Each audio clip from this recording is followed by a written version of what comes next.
സത്യം പറയാലോ, ഇത്ര പെട്ടെന്ന് നമ്മുടെ കാര്യത്തിലൊരു തീരുമാനമൊന്ന് ഞാൻ പ്രതീക്ഷിച്ചതേയില്ല. തന്റെ കാര്യം അങ്ങനെ തന്നെ ആവോന്നറിയാം. ശരിക്കും ഞെട്ടിയില്ലേ? ഏയ്, വാട്ട് ഹാപ്പൻഡ്? എന്താകെ ഡള്ളായി നിൽക്കുന്നേ? ഒന്നുമില്ല. ഹേയ്, അത് വെറുതെ. എന്തോ കാര്യമുണ്ട്, പറയടോ. ഇത്ര തിടുക്കപ്പെട്ട് ഇങ്ങനൊക്കെ വേണമായിരുന്നു അരുൺ. ഉടനെ ഇങ്ങനൊരു എൻഗേജ്മെന്റ് നടത്തി ആരെ ബോധിപ്പിക്കണമായിരുന്നു? നമ്മുടെ അളിയൻസിന്റെ ഒരു ലൈൻ അങ്ങനെയാ. എന്തേലും ഒരു കാര്യത്തിന് ഇറങ്ങി തിരിച്ചാ പിന്നെ എല്ലാം കണ്ണടച്ച് തുറക്കുന്ന നേരം കൊണ്ടാവും. ലൈഫിലും പ്രൊഫഷണലിലും ഒക്കെ പുള്ളിക്കാരന്റെ സക്സസിന്റെ സീക്രട്ടും അതാ. ഇതിപ്പോ നമ്മുടെ ഒരു റിക്വസ്റ്റ് പരിഗണിച്ച പുള്ളി മാരേജ് കോഴ്സ് കഴിഞ്ഞിട്ട് മതിയെന്ന് വെച്ചത്. അല്ലെങ്കിൽ രണ്ടിനെയും കൈയോടെ പിടിച്ച് കെട്ടിച്ചിട്ടേ ആള് ദുബായിക്ക് വിടുമായിരുന്നുള്ളൂ. പിന്നെ ആരെ ബോധിപ്പിക്കാനാണെന്ന് മാളവിക ചോദിച്ചില്ലേ? അങ്ങനെയും ചില ഉദ്ദേശം ഉണ്ടായിരുന്നെന്ന് കൂട്ടിക്കോളൂ. എന്നുവെച്ചാ എന്ത് വന്നാലും നമ്മുടെ കല്യാണം നടക്കാൻ പോകുന്നില്ലെന്ന് തന്റെ ഫ്രണ്ട് എന്നെ ചലഞ്ച് ചെയ്തതല്ലേ? ആ പന്തയത്തില് തന്റെ കൂട്ടുകാരി ജയിക്കാൻ പോകുന്നില്ലെന്ന് തുടക്കത്തിലെ ഒന്ന് കാണിച്ചു കൊടുക്കണമായിരുന്നു. ഓ, അപ്പൊ അപ്പൂനോടുള്ള വാശിക്കാണ് അരുണും ഇതിന് കൂട്ടുനിന്നത് അല്ലേ? ഒരു പരിധിവരെ അങ്ങനൊരു വാശി എനിക്കും ഉണ്ടായിരുന്നു. ആ, എപ്പോഴും തന്റെ ഫ്രണ്ട് മാത്രം ജയിച്ചാ പോരല്ലോ. എന്നെക്കുറിച്ച് എന്തൊക്കെ നുണ അവൾ എല്ലാവരോടും പറഞ്ഞു പരത്തിയത്? എന്തായിരുന്നു അതിന്റെയൊക്കെ ആവശ്യം? എന്നിട്ടത് ചോദിക്കാൻ ചെന്നപ്പോ ഒരുമാതിരി ചീപ്പ് ഷൈനിങ്ങും വെല്ലുവിളിയും. എന്താ ഈ വാശിയും വൈരാഗ്യമൊക്കെ തന്റെ ഫ്രണ്ടിന് മാത്രമേ ആകാവുന്നുണ്ടോ? പിന്നെ ഒരു കാര്യത്തില് തന്റെ കൂട്ടുകാരോട് എനിക്ക് നന്ദിയുണ്ട്. അന്ന് അവള് കോളേജില് അങ്ങനെ ഒരു ഷോ സ്പോൺസർ ചെയ്തുകൊണ്ടാണല്ലോ നമ്മുടെ കാര്യത്തിൽ ഇത്ര പെട്ടെന്നൊരു സെറ്റിൽമെന്റ് ഉണ്ടായത്. അതിന്റെ ഉപകാരസ്മരണയ്ക്ക് വേണമെങ്കിൽ നമ്മൾ രണ്ടുപേരും ചേർന്ന് അപൂർവ വിജയ്ക്ക് ഒരു ട്രീറ്റ് കൊടുക്കാന്ന് പറ. അത്രയ്ക്ക് ഓവർ കോൺഫിഡൻസ് വേണോ അരുൺ? പന്തയം തുടങ്ങിയിട്ടല്ലേ ഉള്ളൂ, കഴിഞ്ഞിട്ടില്ലല്ലോ.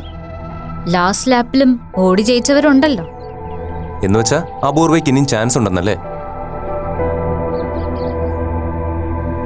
തന്റെ കയ്യടിയും പ്രോത്സാഹനവും ഫ്രണ്ടിന് വേണ്ടി ആകുമെന്നറിയാം. പക്ഷെ ഉള്ളിന്റെ ഉള്ളിൽ ഞാൻ ജയിച്ച് കാണാനാണ് താൻ ആഗ്രഹിക്കുന്നതെന്നും എനിക്കറിയാം. സത്യമല്ലേ? ഞാൻ പോകുന്നു. മാളവിക, ഒരു മിനിറ്റ്. തന്റെ ഫ്രണ്ടിനോട് മിണ്ടരുത്, കാണരുതെന്നൊന്നും ഞാൻ പറയുന്നില്ല. പക്ഷെ പഴയതുപോലെ ഏത് നേരം അവളുടെ വാലിൽ തൂങ്ങി നടക്കാനൊന്നും നിൽക്കണ്ട. എല്ലാത്തിനും ഒരു ലിമിറ്റ് വേണം. നമുക്കും അല്പം പ്രൈവസി ഒക്കെ വേണമല്ലോ. പിന്നെ താൻ പറഞ്ഞ ശരിയാ, ലാസ്റ്റ് ലാപ്പിൽ ഓടി ജയിക്കാൻ അപൂർവ മാക്സിമം ട്രൈ ചെയ്യുമെന്ന് എനിക്കറിയാം. തോൽക്കാതിരിക്കാൻ ഞാനും മാക്സിമം ശ്രമിക്കും. കയ്യടി കൂട്ടുകാരിക്ക് കൊടുത്തോ, തന്റെ പ്രാർത്ഥന മതി എനിക്ക്.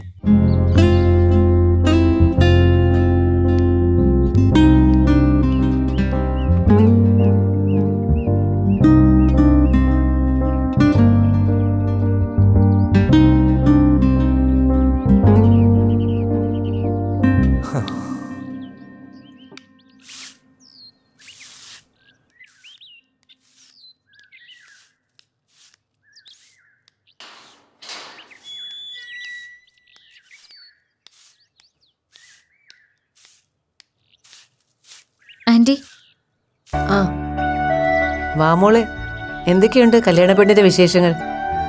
എവിടം വരെയായി എൻഗേജ്മെന്റ് ഒരുക്കങ്ങൾ? ആന്റി എന്നെ കളിയാക്കുവാണോ? ഏയ്, കളിയാക്കുന്നോ? എന്താ മോളെ നീ പറയുന്നേ? ഞാൻ കാര്യമായിട്ട് ചോദിച്ചതാ. അശ്വതിയെ കാണാൻ അങ്ങോട്ടൊന്ന് ഇറങ്ങണമെന്ന് വിചാരിച്ചതാ. അവിടുത്തെ തിരക്കറിയാവുന്നതുകൊണ്ടൊന്ന് മടിച്ചതാ. ഡ്രസ്സും ഓർണമെന്റ്സ് ഒക്കെ എടുത്തോ?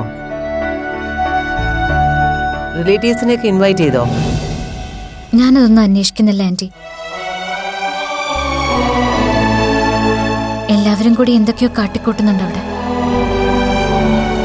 എന്ത് പറ്റി? എന്താ മോക്കൊരു വിഷമം പോലെ? ഇപ്പൊ ഇങ്ങനൊരു ചടങ്ങിന്റെ ആവശ്യമില്ലെന്ന് ഞാൻ എല്ലാവരോടും പറഞ്ഞത് ആന്റി. ആരും ഞാൻ പറയുന്നത് കാര്യമായിട്ട് എടുക്കുന്നതേ ഇല്ല.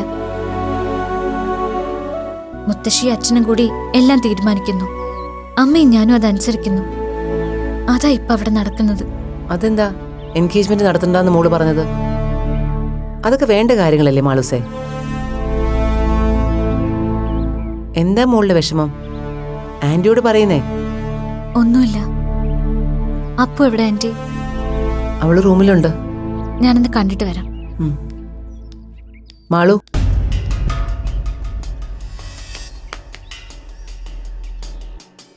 ഞാൻ ചോദിച്ചതിന് മോള് മറുപടിയൊന്നും പറഞ്ഞില്ല. പോട്ടെ, ഇനി അത് ചോദിച്ച് നിന്നെ ഞാൻ ബുദ്ധിമുട്ടിക്കുന്നില്ല. പക്ഷേ വേറൊരു കാര്യം ചോദിക്കട്ടെ ഞാൻ. അപ്പൂന് എന്താ പറ്റിയത് മോളെ? അവളോടാവും പോലെയൊക്കെ ഞാൻ ചോദിച്ചു നോക്കി. ഞാൻ മാത്രമല്ല, അങ്കിളും. പക്ഷെ ഒന്നും അങ്ങോട്ട് വിട്ടു പറയുന്നില്ല അവള്. അവളുടെ സ്വഭാവം അറിയാന്നുള്ളതുകൊണ്ട് കൂടുതൽ നിർബന്ധിക്കാനും പോയില്ല. ഇനി അതിന്റെ പേരിൽ വഴക്കും ഇറങ്ങിപ്പോകലൊന്നും വേണ്ടെന്ന് വെച്ചു. പക്ഷെ ഒരു കാര്യം ഉറപ്പമാളൂ, അവക്കെന്തോ കാര്യമായ പ്രശ്നമുണ്ട്. കോളേജിലുണ്ടായ സംഭവത്തിന് ശേഷം അവൾ ആകെ മാറിയിരിക്കുന്നു. എന്താ അവക്ക് പറ്റിയതെന്ന് എനിക്കും വീപ്പിക്കും എത്ര ആലോചിച്ചിട്ട് മനസ്സിലാവുന്നില്ല. അവളായിട്ടൊന്നും ഞങ്ങളോട് പറയുന്നുമില്ല.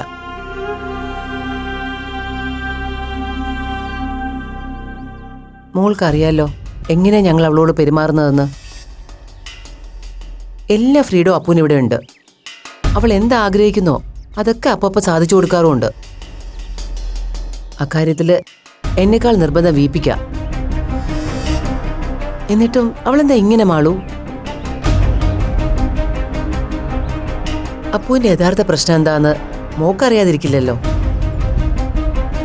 എന്തുണ്ടെങ്കിലും അവള് നിന്നോട് ഷെയർ ചെയ്യാതിരിക്കില്ലല്ലോ. ആന്റി, അത് മോക്ക് ഒന്നും അറിയില്ല എന്ന് മാത്രം പറയരുത്. അത് ഞാൻ വിശ്വസിക്കില്ല. പ്ലീസ് മാളു, ആന്റി പറഞ്ഞില്ലേ, ഒരു പരിധിക്കപ്പുറം അപ്പൂനെ നിർബന്ധിക്കാനും ചോദ്യം ചെയ്യാനും ഞങ്ങൾക്ക് പറ്റില്ല. മോളോടാവുമ്പോ ആന്റിക്ക് ധൈര്യമായിട്ട് സ്വാതന്ത്ര്യത്തോടെ ചോദിക്കാമല്ലോ. അതുകൊണ്ടാ. അവളുടെ നല്ലതിന് വേണ്ടിയല്ലേ മാളു. അതുകൊണ്ട് മോള് മടിക്കണ്ട. എന്താണെങ്കിലും ആന്റിയോട് തുറന്നു പറഞ്ഞോളൂ. മോളായത് പറഞ്ഞതെന്ന് ഞാനോ വീപ്പിയോ ഒരിക്കലും അപ്പൂനോട് പറയുകയില്ല. അവൾക്ക് ദോഷം വരുന്ന ഒന്നും മോൾ ആഗ്രഹിക്കുകയോ ചെയ്യുകയില്ലെന്ന് ആന്റിക്കറിയാം. അവളെ പഴയ അപ്പോയെ നമുക്ക് തിരിച്ചു കൊണ്ടുവരണ്ടേ? അതിനുവേണ്ടിയല്ലേ ആന്റി ചോദിക്കുന്നത്? പറയുന്നേ, എന്താ അവളുടെ ശരിക്കുള്ള പ്രശ്നം?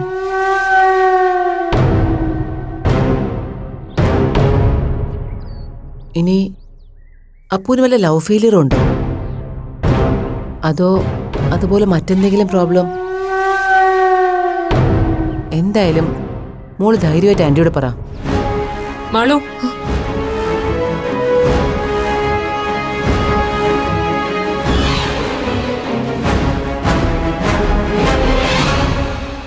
വാ.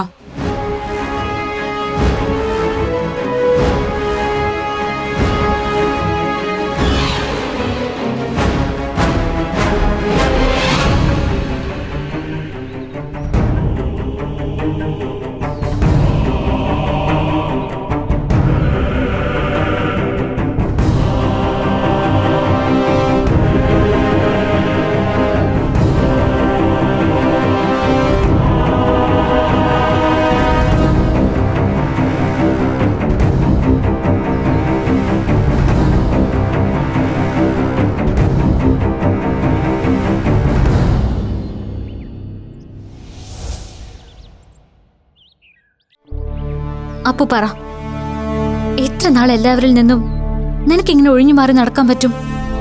നിന്റെ കാര്യം പോട്ടെ, ആന്റിയുടെ അങ്കിളുടെയും ചോദ്യങ്ങളിൽ നിന്നും ഒന്നും അറിയില്ല, കണ്ടില്ല എന്നൊക്കെ പറഞ്ഞ് എനിക്ക് എത്ര നാളിങ്ങനെ പിടിച്ചു നിൽക്കാൻ പറ്റും?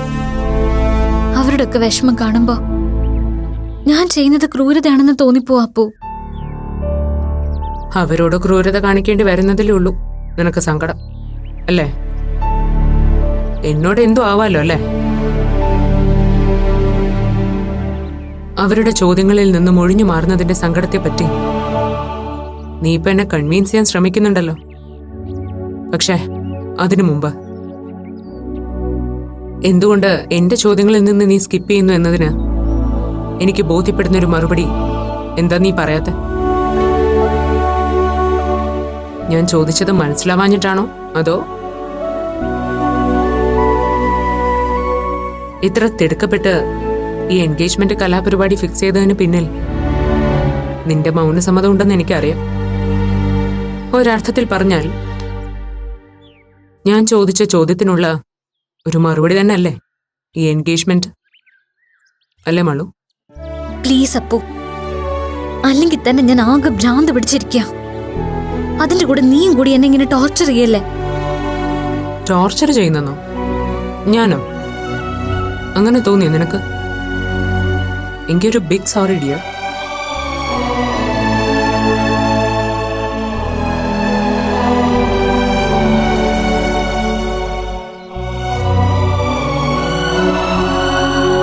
അത് പോട്ടെ, ഇപ്പൊ എന്തിനാ വന്നത്? അത് പറഞ്ഞില്ലല്ലോ.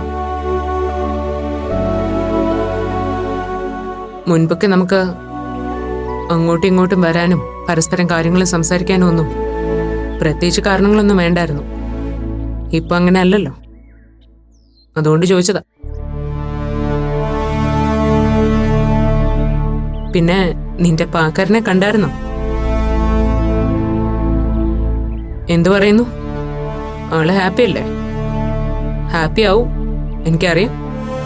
അവൻ മാത്രമല്ല, നീയും.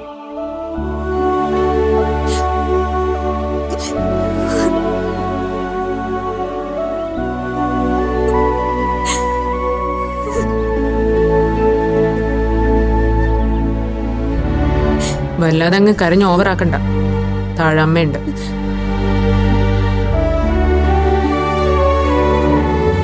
എനിക്കറിയാം ആളു, ഞാൻ അല്പം ക്രൂരമായിട്ട് തന്നെയാ പെരുമാറുന്നത്.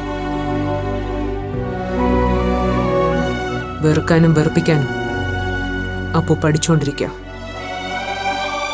എന്താ അപ്പു നീ ഇങ്ങനെ എന്ന ക്ലീശ ചോദ്യമൊന്നും വേണ്ട.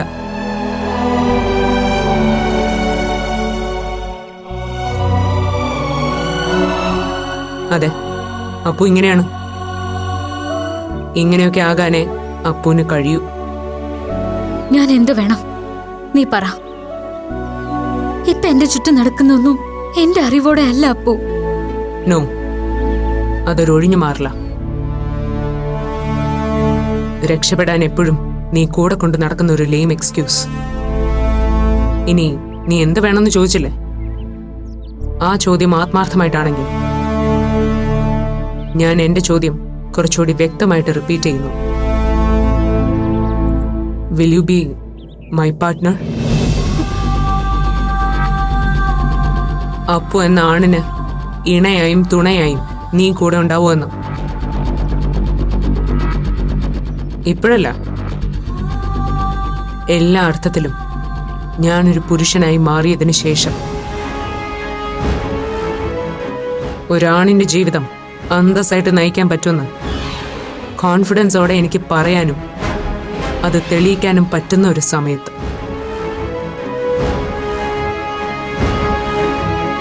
നീ എന്റെ ഒപ്പം ഉണ്ടാവോ എന്നാണ് ചോദ്യം.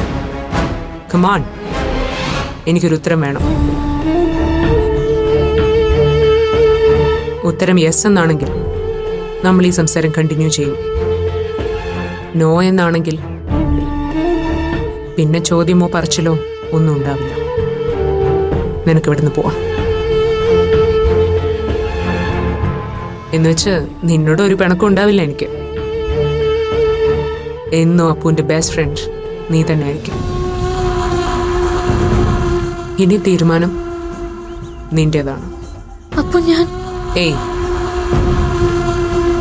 either yes or no. ഇതിലപ്പുറം ഒരു വിശദീകരണവും എനിക്ക് വേണ്ട മാളു. കാരണം ഈ ചോദ്യത്തിന് ഈ രണ്ട് ഉത്തരങ്ങളേ ഉള്ളൂ. അതിൽ നിനക്ക് ഏത് വേണമെങ്കിലും ചൂസ് ചെയ്യാം.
ഇല്ല ബ്രോ, ആള് ഇതുവരെ വന്നിട്ടില്ല. അങ്ങനെ ഒരു ഡൗട്ട് ഇല്ലാതില്ല. അവളായതുകൊണ്ട് ഏത് നമ്പറും പ്രതീക്ഷിക്കണം. അങ്ങനെയൊന്നുമില്ല. കുറച്ചു നേരം കൂടെ നോക്കിയിട്ട് ഞാനങ്ങ് പോവും. എടാ അവള് വരുന്നുണ്ട്. ശരിടാ, ഞാൻ വിളിക്കാം.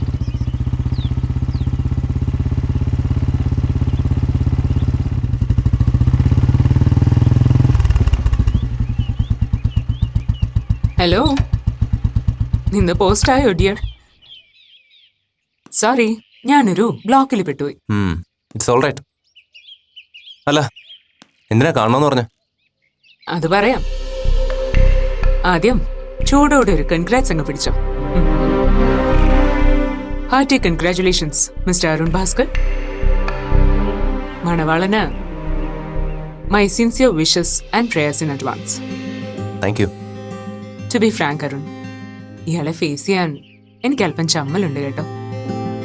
വലിയ വെല്ലുവിളി മുഴക്കിയിട്ട് പോയ ആള് കാവിലെ പാട്ട് മത്സരത്തിന് തോറ്റ് തുന്നമ്പാടി വന്നിരിക്കുക. പക്ഷെ സാരമില്ല, അത്യാവശ്യം നല്ല തൊലിക്കട്ടി ഉള്ളതുകൊണ്ട് ഇതുപോലുള്ള സിറ്റുവേഷനൊക്കെ ഹാൻഡിൽ ചെയ്ത് നല്ല പരിചയമാണ് മോനെ. അപൂർവ കാണണമെന്ന് പറഞ്ഞത് എന്തിനാണെന്ന് ഇനിയും പറഞ്ഞില്ല. 2 കാര്യങ്ങളാ. ഒന്ന്, പന്തയത്തിൽ നേരിട്ട് വന്ന് തോൽവി സംബന്ധിച്ച് കീഴടങ്ങാൻ. പിന്നെ മണവാളിനൊരു ഓൾ ദി ബെസ്റ്റ് പറയാൻ. എന്താണ് മിസ്റ്റർ പാക്കറിന് പറഞ്ഞതത്ര വിശ്വാസമില്ലെന്ന് തോന്നുന്നു. സത്യം പറയാലോ, ഒട്ടും വിശ്വാസമായിട്ടില്ല. പ്രത്യേകിച്ച് പറഞ്ഞത് താനായതുകൊണ്ട് തന്നെ ഇതിലെന്തോ ഒരു പണി മണക്കുന്നുണ്ട്. ഒന്നുമില്ലടോ, താൻ പേടിക്കണ്ട. ഞാൻ ആത്മാർത്ഥമായിട്ട് തന്നെയാ പറഞ്ഞത്. താൻ ഭയങ്കര ഭാഗ്യവാനാണ് പാക്കര. മാളൂനെ പോലൊരു പെണ്ണിനെ ലൈഫ് പാർട്ട്ണറായി കിട്ടുക എന്ന് പറഞ്ഞ അതൊരു ലക്ക് തന്നെയാ. ആ ഭാഗ്യം ഇല്ലാതാക്കാനായിരുന്നല്ലോ തന്റെ ഉദ്ദേശം. എന്നിട്ടെന്തേ ഇപ്പൊ ഇങ്ങനൊരു മനമാറ്റം? മനസ്സ് മാറിയത് തന്നെ കണ്ട് പേടിച്ചിട്ടൊന്നും അല്ല മോനെ പാക്കര, എന്റെ കൊച്ചിനെ ഓർത്തിട്ടാ. അവൾക്ക് തന്നോടൊരു സോഫ്റ്റ് കോർണർ ഉണ്ടെന്ന് എനിക്കറിയായിരുന്നു. പക്ഷെ സത്യം പറയാലോ, തന്നെ പോലൊരു ദേവദാസ് കാമുകൻ അവൾക്കൊട്ടും മാച്ച് ആവില്ലെന്ന് എനിക്കൊരു തോന്നൽ.